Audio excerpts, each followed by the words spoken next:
Indra Safri dipecat, akan naik jabatan. PSSI resmi memecat Indra Safri dari posisi pelatih Timnas Indonesia U20 imbas dari kegagalannya membawa tim lolos dari fase grup Piala Asia U20 2025. Indra Safri sendiri sebelumnya menargetkan semifinal dan tiket Piala Dunia U20 2026. Namun kekalahan demi kekalahan membuatnya dievaluasi PSSI yang berujung pemecatan, dan kini penggantinya masih dinantikan. Keputusan PSSI untuk memecat Indra Safri ternyata tidak serta-merta membuat netizen puas.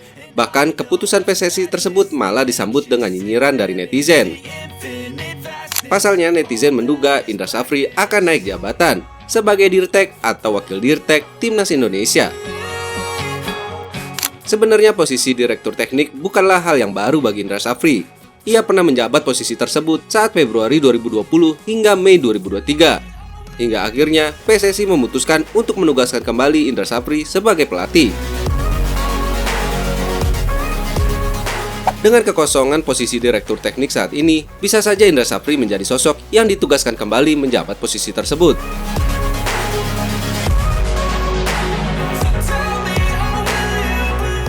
Setelah ditinggalkan Indra Safri, sosok pelatih Timnas U20 yang baru masih menjadi teka-teki. Namun ada beberapa kemungkinan. Yang pertama, diambil alih oleh Van Rensburg, yang kini menjadi pelatih Timnas U23.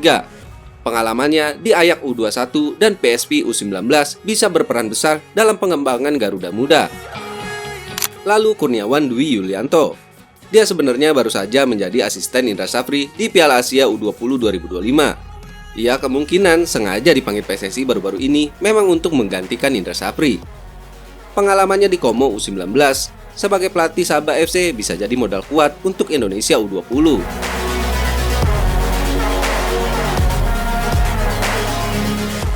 Dapat amunisi baru, Timnas Indonesia makin bikin lawan ketar-ketir. Ketua Umum PSSI Erick Thohir mengumumkan saat ini sedang melakukan proses naturalisasi kepada 3 pemain, yakni Emil Audero, Joy Pelupesi, dan Dean James. Menurut Erick Thohir, proses naturalisasi ketiga pemain tersebut akan dipercepat biar mereka bisa membela Timnas Indonesia di kualifikasi Piala Dunia 2026. Emil Audero saat ini bermain di klub Serie B, Palermo. Ia akan menjadi salah satu di antara pilihan bersama Martin Paes. Terpilihnya Emil Audero untuk dinaturalisasi PSSI sebenarnya menimbulkan pro kontra di sosial media. Ada yang setuju, namun banyak juga yang tidak setuju. Hal ini tentu saja lantaran pernyataan kontroversial ayah Emil, Edi Mulyadi, beberapa tahun lalu. Saat itu, Edi tak mengizinkan Emil untuk membela Timnas Indonesia. Bagi Edi di kala itu, Timnas Indonesia tak mampu bersaing di level Asia, apalagi bisa menembus ke Piala Dunia. Tapi bener nggak dia mau ke Indonesia? Mau bela timnas? Mimpi kali. Kalau si Emil dia inginnya mau jadi pemain Piala Dunia, yang dia harus ambil ya di sana dong. Orang kita lolos Asia aja enggak, apalagi Piala Dunia. Nggak usah lah. Apa sih penghargaannya di sini? Emil Audero pun sempat mengakui bahwa pihak PSSI beberapa tahun kebelakang menawarkannya untuk bisa membela Timnas Indonesia. Namun, Emil saat itu mengaku bahwa ia tidak mengetahui seberapa besar manfaat membela Timnas Indonesia. Lalu Joy Pelupesi, yang saat ini menjadi gelandang klub Belgia SK Lommel. Ia pernah bermain di Liga Inggris bersama Sheffield Wednesday. Ia memiliki pengalaman yang bagus sebagai seorang pemain tengah. Dia sangat mumpuni untuk menciptakan organisasi bagus di lapangan tengah.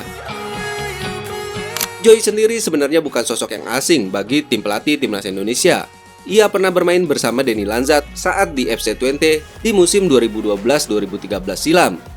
Sementara Patrick Kluivert juga sempat melatih pemain 31 tahun tersebut. Kluivert melatih FC Twente 2 pada tahun 2011 dan 2013. Joy saat ini sudah berusia 31 tahun. Ia memang memiliki garis keturunan Maluku. Hal itu bisa dilihat dari nama marga yang tersemat. Jadi, kita tunggu saja duet mautnya bersama Tom Haye dan Ivar Jenner di lini tengah. Lalu ada Dean James yang berposisi sebagai fullback kiri di klub Go Ahead Eagles. Menurut Erick Thohir, Dean James sangat dibutuhkan untuk penebalan di sektor kiri Timnas Indonesia. Dean James diketahui memiliki kakek dari Semarang, ibunya juga dari Surabaya. Ia sebenarnya sudah lama mengaku secara terang-terangan ingin membela tim Merah Putih, namun baru saat ini ia mendapat panggilan timnas Indonesia.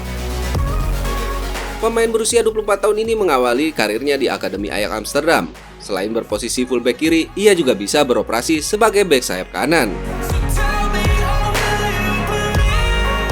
Ketiga amunisi baru timnas ini diharapkan bisa menjadi daya kejut di kualifikasi Piala Dunia 2026.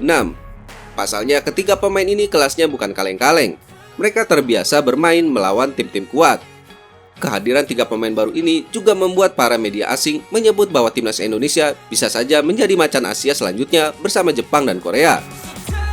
Dan berlaga di Piala Dunia bukan lagi sekedar impian bangsa Indonesia.